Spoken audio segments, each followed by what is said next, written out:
Penny and I love to travel, and like most travelers, we take a lot of pictures to share with friends and to reminisce later. In addition, we take shots for Pat and Penny's travel channel on YouTube. We own a nice single-lens reflex camera with an expensive telephoto lens, but increasingly we've found ourselves relying on our iPhones for quality shots. Ever since the iPhone 5, these smartphones have been capable of taking wonderful photos and videos too. All of these photos you're seeing were taken with iPhones. Even good shots sometimes need tweaking. We've tested over a dozen photo post-processing apps and keep finding ourselves coming back to Snapseed from Google, a marvelous free app available in the App Store. We're going to take you through a short tutorial to show you just a few of the many powerful features contained in this app. Okay, head over to the App Store and download Snapseed. Next thing you're going to do is open it. I keep it within a photography folder. Click on Snapseed, and you're going to be prompted to open a photo. Click on that plus sign, and you can open from the device or open your latest image, or even from the camera. I'm going to the camera roll and selecting a photo taken at a beach in South Carolina. One of the first things I'm going to do is click on Tools because I notice that the horizon is not level. We're going to use the rotate function, and using a finger in the lower right, moving it up and down, I can change the rotation and level out the photo. Once I'm happy where it is, there's a check mark down in the lower right. Click on that, and your changes will be saved. Now let's try something different. We're going to go back to Tools and click on Black and White. And it does convert it to a monochrome photo. Maybe you want a little darker. Experiment down in the bottom. I've clicked on dark and it brings up certainly a more pleasing image. If you decide you don't want to save that, you'll see an X down in the lower left. Click on that and it brings you back to your original photo. Okay, let's try something called drama. This is really dramatic, maybe too much. If you notice the top, it says filter strength plus 90. If you put your finger on the photo and drag it to the left, you see that the intensity of the drama eases off. Slide it back and forth, get it to where you like it. All right, for illustration purposes, we're going to get out of this, and I'll click on the X again, and we'll go back to the original.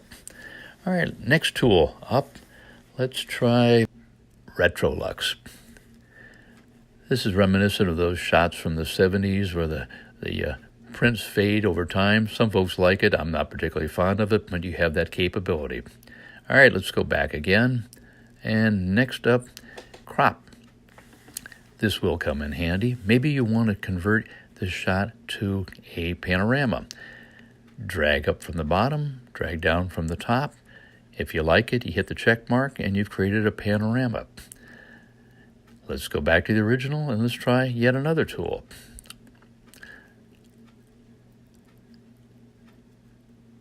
Next one is expand, the opposite of crop. Once you've clicked on this, grab the white bar to the top, drag it up, and magically Snapseed will create some additional clouds. Pretty cool, huh? Let's add some more sand to the bottom of the picture. Click and drag. Pretty spiffy. All right, let's go back to our original again. And this time, we're going to try healing. Very powerful tool. I'm using two fingers to zoom in on the picture and take one of those rocks on the side just for illustration purposes and put my finger on it, and it disappears. You can take flaws out of a picture with that, and when you're done, save it if you like it. Next tool up. Tune the image. Again, very powerful. Put your finger on the screen, drag it up and down, and you have all of these functions in there. Let's start with brightness. You notice up top, brightness is set to neutral. Moving your finger to the right makes it brighter, and to the left makes it darker.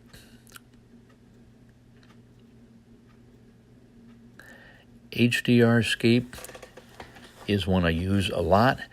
Look at the difference in this picture, and that is filter strength plus 50.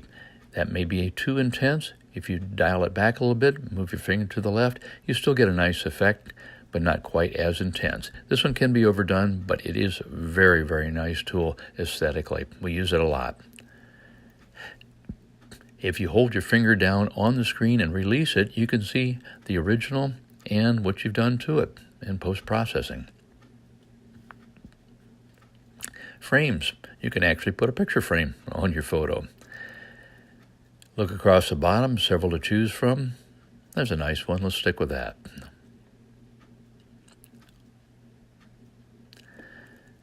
Now that you've got your photo picked out, click on the Export button.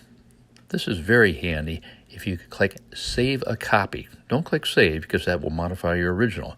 When you hit Save a Copy, you're able to come up with a copy to send out, and you don't mess up with your original. Very handy.